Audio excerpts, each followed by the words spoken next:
Tamil News. டிபிசியின் தலைப்புச் செய்திகள். அமைச்சரவை மாற்றம் ஒன்று இடம்பெறுவதற்கான உறுதியான சாத்தியப்பாடுகள் இருப்பதாக அரசியல் வட்டாரங்களில் பேசப்படுகிறது. இருதரப்பு கடன் வழங்குவோரின் உத்தியோகபூர்வ குழுவுடன் 5.8 பில்லியன் அமெரிக்க டாலர் கடன் மறுசீரமைப்பு இணக்கத்தை இலங்கை எட்டியுள்ளது. தேர்தலுக்கு முகம் கொடுக்காமல் தனது அரசியல் அதிகாரத்தை வலுப்படுத்துவதற்காக இறுதி முயற்சியில் ஜனாதிபதி ரணில் விக்ரமசிங்க. நீதித்துறையை மலினப்படுத்த வேண்டாம் என்று பாராளுமன்ற உறுப்பினர்களை இலங்கை சட்டத்தரணிகள் சங்கம் வலியுறுத்தி கேட்டிருக்கிறது. பதவியிலிருந்து விரட்டப்பட்ட ஜனாதிபதி கோட்டாபே ராஜபக்ஷ இராணுவத்திலிருந்து ஓய்வு பெற்றவுடன் 1990களின் ஆரம்பத்தில் தனியார் கம்பெனி ஒன்றில் பணியாற்றினார். மூதூர் போலீஸ் பிரிவில் உள்ள பாடசாலை ஒன்றில் குளைவிகளின் தாக்குதலுக்கு இலக்கான சுமார் 30 மாணவர்கள் வைத்தியசாலையில் அனுமதி. வெளிநாட்டவர்களையும் இலங்கையர்களையும் இலக்கு வைத்து நீர்கொழும்பில் இடம்பெற்று வந்த ஒன்லைன் நிதி மோசடி விசாரணையில் கண்டுபிடிப்பு. இந்தியா சுதந்திரம் அடைந்த பிறகு முதல் தடவையாக லோக்சபா சபாநாயகர் பதவிக்கு தேர்தல் நடைபெறவிருக்கிறது. வணக்கம். நீங்கள் இணைந்து கொண்டிருப்பது டிபிசியின் மாலை தமிழ் செய்திகளோடு. இனி விரிவான செய்திகளை பார்ப்போம். அடுத்து ஓரிரு வாரங்களில் அமைச்சரவை மாற்றம் ஒன்று இடம்பெறுவதற்கான உறுதியான சாத்தியப்பாடுகள் இருப்பதாக அரசியல் வட்டாரங்களில் பேசப்படுகிறது. இது தொடர்பான பேச்சுவார்த்தைகள் ஜனாதிபதி ரணில் விக்ரமசிங்கவின் வழிகாட்டலில் ஏற்கனவே ஆரம்பிக்கப்பட்டு விட்டதாகவும் 2 வாரங்களில் அமைச்சரவை மாற்றம் இடம்பெறும் என்றும் கூறப்படுகிறது. பாட்டாளி சம்பிக்க ரணவக்க, ராஜித சேனாரத்ன, சரத் பொன்சேகா உட்பட பலர் ஜனாதிபதியுடன் இணைந்து கொள்ளவிருப்பதாக அரசியல் வட்டாரங்களில் பேசப்படுகிறது.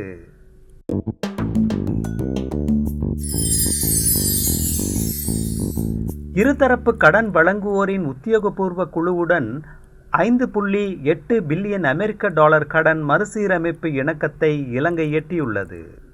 பாரிஸில் இன்று நடைபெற்ற ஒன்று கூடலின் போதே இந்த இலக்கை அடைய முடிந்துள்ளது. நிதி ராஜாங்க அமைச்சர் ஷெஹான் சேமசிங்க, நிதி அமைச்சரின் செயலாளர் மஹிந்த சிறிவர்தன மற்றும் மத்திய வங்கியின் ஆளுநர் கலாநிதி நந்தலால் வீரசிங்க ஆகியோர் இந்த இறுதி உடன்படிக்கையில் கைச்சாத்திட்டனர். அதிகாரப்பூர்வ கடன் வழங்கும் நாடுகளின் குழுவை பிரதிநிதித்துவப்படுத்தும் அதன் இணை தலைமைத்துவங்களை வகிக்கும் இந்தியா, பிரான்ஸ் மற்றும் ஜப்பான் ஆகிய நாடுகள் இதில் பங்கேற்றிருந்தன. இந்த உடன்படிக்கை இலங்கைக்கு கணிசமான கடன் நிவாரணத்தை வழங்குவதுடன் அத்தியாவசிய பொது சேவைகளை பேணுவதற்கும் அபிவிருத்தி தேவைகளுக்கான நிதி வசதிகளை வழங்குவதற்கும் இந்த ஒப்பந்தம் உதவும் என ஜனாதிபதி ஊடகப் பிரிவு மேலும் தெரிவித்துள்ளது.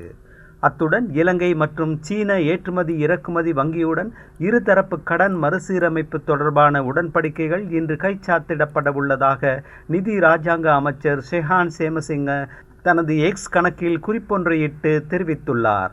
இந்த செயற்பாடுகளுக்கு தலைமைத்துவம் வழங்கிய உத்தியோகபூர்வ கடன் வழங்குனர் குழுவின் OCC இணை தலைவர்களான பிரான்ஸ், இந்தியா மற்றும் ஜப்பான், அதன் ஏனைய உறுப்பினர்கள் மற்றும் சீனாவின் ஏற்றுமதி இறக்குமதி வங்கி ஆகியவை பாராட்டப்பட வேண்டியவை என்று அமைச்சர் கூறினார்.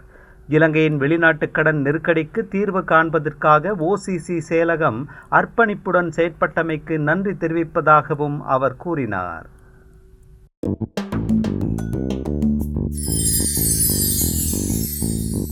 தேர்தலுக்கு முகம் கொடுக்காமல் தனது அரசியல் அதிகாரத்தை வலுப்படுத்துவதற்காக இறுதி முயற்சியில் ஜனாதிபதி ரணில் விக்ரமசிங்க இறங்கியிருப்பதாக ஸ்ரீலங்கா பொதுஜன பெரமுனவின் அதிருப்தி குழு பாராளுமன்ற உறுப்பினர் பேராசிரியர் GL பீரிஸ் கூறியிருக்கிறார். பால்நிலை சமத்துவ சட்டமூலம் தொடர்பில் உயர் நீதிமன்றம் தெரிவித்த தீர்மானத்தை அடுத்து பாராளுமன்றத்தில் நீதித்துறை மீது ஜனாதிபதி தொடுத்த தாக்குதல் மிகவும் ஆபத்தான சூழ்நிலை தோன்றியிருப்பதை வெளிக்காட்டுகிறது. ஜனநாயகத்தை பாதுகாப்பதில் அக்கறையுடையவர்கள் இந்த நிலவரத்தை கையாளுவது குறித்து அக்கறையுடன் சிந்திக்க வேண்டும் என்றும் பேராசிரியர் கூறினார். சுதந்திர மக்கள் காங்கிரசின் செய்தியாளர்கள் மாநாட்டில் நேற்று உரையாற்றிய GL பீரிஸ் அரசியலமைப்புக்கு முரணான முறையில் தனது நிகழ்ச்சி திட்டத்தை முன்னெடுப்பதில் ஜனாதிபதி மிகுந்த அக்கறையுடன் செயற்பட்டு வருகிறார். தனது நிகழ்ச்சி திட்டத்துக்கு சுயாதீனமான நீதித்துறை அச்சுறுத்தலாக இருக்கிறது என்று கருதுவதனால்தான் அதன் மீது கடுமையான தாக்குதலை அவர் தொடுக்கிறார். ஜனாதிபதி தேர்தலை ஒத்திவைப்பதற்கான வழிவகைகளை இன்னமும் கூட விக்ரமசிங்க ஆராய்ந்து கொண்டிருக்கிறார். அத்தகைய தனது முயற்சிகளுக்கு உயர் நீதிமன்றம் முட்டுக்கட்டையாக இருக்கும் என்பதை நன்கு உணர்ந்து கொண்டதன் காரணத்தால் நீதித்துறையை தாக்குவதில் அவர் மும்முரமாக இருக்கிறார் என்றும் பேராசிரியர் GL பீரிஸ் கூறினார்.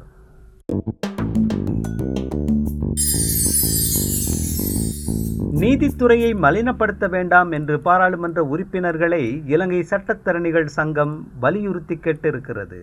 பாராளுமன்ற சிறப்புரிமையின் பின்னால் மறைந்திருந்து கொண்டு பாராளுமன்ற உறுப்பினர்கள் நீதித்துறையை குறிவைக்கிறார்கள் என்று மிகவும் கடுமையான வார்த்தை பிரயோகங்களுடன் கூடிய அறிக்கை ஒன்றில் சட்டத்தரணிகள் சங்கம் கூறியிருக்கிறது. பாராளுமன்ற சிறப்புரிமையின் பாதுகாப்பில் இருந்து கொண்டு பாராளுமன்ற உறுப்பினர்கள் நீதித்துறையினதும் நீதி சேவை ஆணைக்குழுவினதும் செயற்பாடுகளில் தலையீடுகளை செய்யக்கூடாது.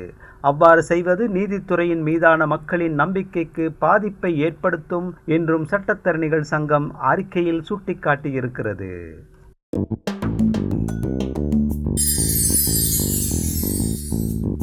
பதவியிலிருந்து விரட்டப்பட்ட ஜனாதிபதி கோட்டாபே ராஜபக்ஷ இராணுவத்திலிருந்து ஓய்வு பெற்றவுடன் 1990களின் ஆரம்பத்தில் தனியார் கம்பெனி ஒன்றில் பணியாற்றினார்.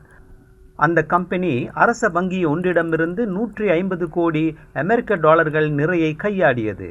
அந்த நிதியை மீட்பதற்காக இரகசிய போலீசாரையும் மோசடி விசாரணை பிரிவையும் அணுகப் போவதாக ஊழலுக்கு எதிரான மக்கள் இயக்கம் என்ற அமைப்பு அறிவித்திருக்கிறது. இந்த மோசடி குறித்து கோப் என்று அழைக்கப்படும் அரச நிறுவனங்கள் தொடர்பான பாராளுமன்ற குழுவுக்கு முறைப்பாடு செய்த போதிலும் எந்த பதிலும் கிடைக்கவில்லை என்பதால் இரகசிய போலீசாரையும் மோசடி விசாரணை பிரிவையும் அணுகுவதற்கு தீர்மானித்ததாக அந்த அமைப்பின் ஒருங்கிணைப்பாளரான MR ரிஃபார் ஊடகங்களுக்கு கூறினார். கோட்டாபே பணியாற்றிய தகவல் தொழில்நுட்ப கம்பெனி ATM இயந்திரங்கள் மூலமாக பெற்றுக்கொண்ட மில்லியன் கணக்கான அமெரிக்க டாலர்கள் நிதி மோசடி குறித்து தாங்கள் செய்த முறைப்பாட்டை விசாரணை செய்வதற்கு கோப் குழு இதுவரையில் நடவடிக்கை எடுக்கவில்லை என்றும் அவர் குற்றம் சாட்டினார்.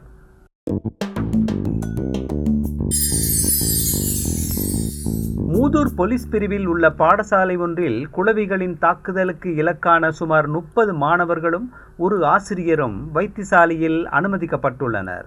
சில மாதங்களில் நடைபெறவிருக்கும் 5ஆம் ஆண்டு புலமை பரிசில் பரீட்சைக்கு தங்களை தயார்படுத்தி கொண்டிருக்கும் மாணவர்களில் சிலர் அருகாமையில் மரத்தில் இருந்த குளவிக்கூட்டை சீண்டியதனால்தான் இந்த விபரீதம் நேற்று மாலை இடம்பெற்றதாக மூதூர் போலீசார் தெரிவித்தனர். வெளிநாட்டவர்களையும் இலங்கையர்களையும் இலக்கு வைத்து நீர்கொழும்பில் இடம்பெற்று வந்த ஒன்லைன் நிதி மோசடி வலையமைப்பு ஒன்றை குற்றவியல் விசாரணை திணைக்களம் கண்டுபிடித்திருக்கிறது. ஜூன் 13ஆம் தேதி செய்யப்பட்ட முறைப்பாடு ஒன்றையடுத்து முன்னெடுக்கப்பட்ட விசாரணைகள் பல்வேறு நாடுகளைச் சேர்ந்த 33 சந்தேக நபர்கள் கைது செய்யப்படுவதற்கு வழிவகுத்தது. டிக்டாக் வீடியோக்களை லைக் பண்ணுவதற்கும் அவை குறித்து கருத்துக்களை பதிவு செய்வதற்கும் பணம் வழங்கப்படும் என்று உறுதியளிக்கும் வாட்ஸ்அப் குழுக்கள், டெலிகிராம் குழுக்களே இந்த ஒன்லைன் நிதி மோசடியில் சம்பந்தப்பட்டிருப்பதாக கண்டறியப்பட்டுள்ளது.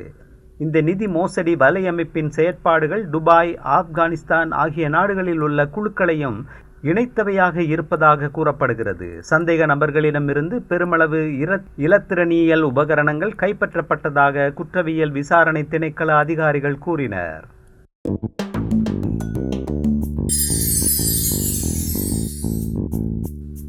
இந்தியா சுதந்திரம் அடைந்த பிறகு முதற்தடவையாக லோக்சபா சபாநாயகர் பதவிக்கு தேர்தல் நடைபெறவிருக்கிறது.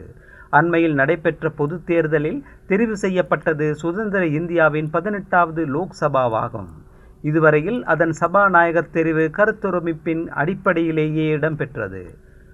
முன்னைய லோக்சபாவின் சபாநாயகரான பாரதிய ஜனதா கட்சியின் ஓம் பிர்லாவும் இந்திய கூட்டணியின் சார்பில் காங்கிரஸ் கட்சியின் கொடிக்குன்னில் சுரேஷும் புதிய சபாநாயகர் பதவிக்கு போட்டியிடுகின்றனர். இன்று தேர்தல் நடைபெறுகிறது. அந்த செய்தியோடு நிறைவு பெற்றது இன்றைய TBCயின் தமிழ் மாலை செய்திகள். மீண்டும் நாளை காலை வழமை போல் சந்திக்கலாம். வணக்கம். TBC Tamil News.